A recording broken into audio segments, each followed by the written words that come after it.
Now, Israel is continuing its aerial attacks on neighboring Lebanon, where it says it is targeting Hezbollah. But since the strikes began, at least 886 people, amongst them 67 women and 111 children, have been killed, and more than 1 million people have been displaced. Well, let's get more on the situation and how it's viewed from Washington. We're joined by Walid Maalouf, who is a former US diplomat who joins us now from DC. Mr. Maalouf, thank you very much indeed for joining us. For 2 years and 5 months, Israel has been trying to root out Hamas from Gaza. 73,000 people have been killed there, and Hamas still exists. So in your view, is the Israeli military operation in Lebanon the right way to go about purging Lebanon of Hezbollah?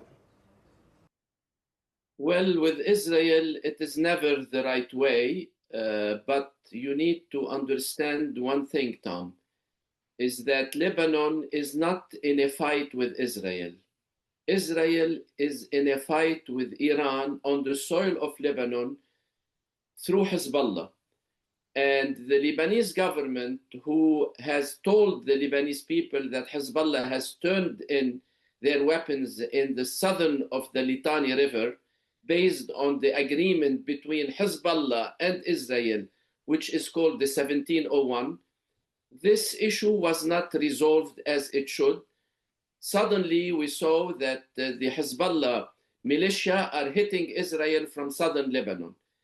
And it is, ridiculous that they have done this after they promised the president of Lebanon and the Speaker of the House, who was confirming this agreement, they were all surprised that Hezbollah is again opening fire on Israel. But you need to look at the equivalence in this war. Is Hezbollah on the same equal level with Israel regarding military action? And you need to look at the result. The result in Lebanon are devastating. You just said 800 and some killed, 2,100 injured. Half of the country is destroyed. What are the results from Hezbollah toward Israel? Almost zero. Little racket to northern Israel, that's it. They didn't hit Tel Aviv, they didn't hit Haifa, they didn't destroy electrical powers, nothing. So is this an equal fight? Of course it's not, and the Iranian should have thought of it. It is not even an equal right between Iran and Israel. You have two powerful armies, the United States Army, and a world international army, and a regional powerful army, more than anybody else, are fighting Israel, are fighting Iran. And look what happened in Iran today, as the news is saying, that 2 top officials have been also assassinated by Israel. So where is the equivalent in this war? There isn't. Right. So what's going on is a wrong prediction from Iran and Hezbollah, and Iran is responsible for the destruction of Lebanon, and the Lebanese government needs to find a solution, and a quick one, for this disaster. Right, you made some really important points there. One of them being that the Lebanese people are stuck between Hezbollah on the one side, Israel on the other, and they don't want to be in the middle. And you also make the point that the Israelis, when they want to, they can carry out very targeted attacks like the ones you just mentioned, and others where they've pinpointed individuals. And yet here we are in a situation where, despite having precision weaponry, they managed to kill 100 children. I mean, how's that happened? And why isn't Washington, which is supposed to be Lebanon's ally here, and that's where you are now, why isn't Washington telling Israel to put a stop to this? I don't believe that the United States is going to intervene in the immediate security of Israel. Israel think that to secure its borders, they need to eliminate Hezbollah from Lebanon. And for the United States, who we are a very strong ally, and we have a large Lebanese American community that is involved in the US government, from judges to congressmen to senators to name it. We've been in this country for more than 200 years. Since 1800, Lebanese have been migrating to the United States. We have a large community, 4 million Lebanese Americans. We can't do anything about it because we don't have the ability to stop Israel. Even the US government doesn't have the ability to stop Israel because they believe the Israelis are right in securing their borders. This is what's going on, and this is what the Lebanese government needs to realize. They need to take steps to show the world that they are standing on the side of freedom, on the side of sovereignty for Lebanon.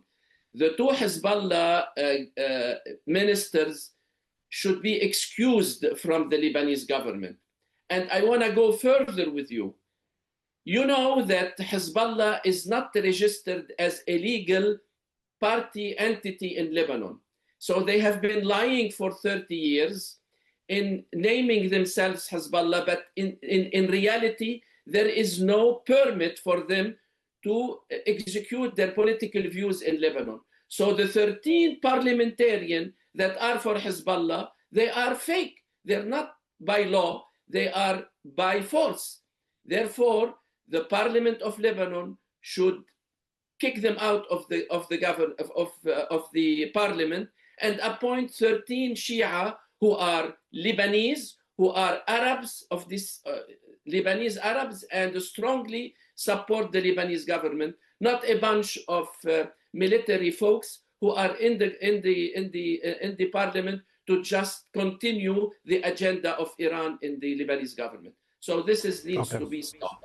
Okay, so that's some criticism there of Hezbollah and their modus operandi. But let me call out something that Israel's doing. According to the US news site Axios, Israel is, quote, aiming to seize the entire area south of the Litani River. And we've also heard the Israeli Defense Minister Israel Katz threatening that displaced Lebanese people will not be returning home.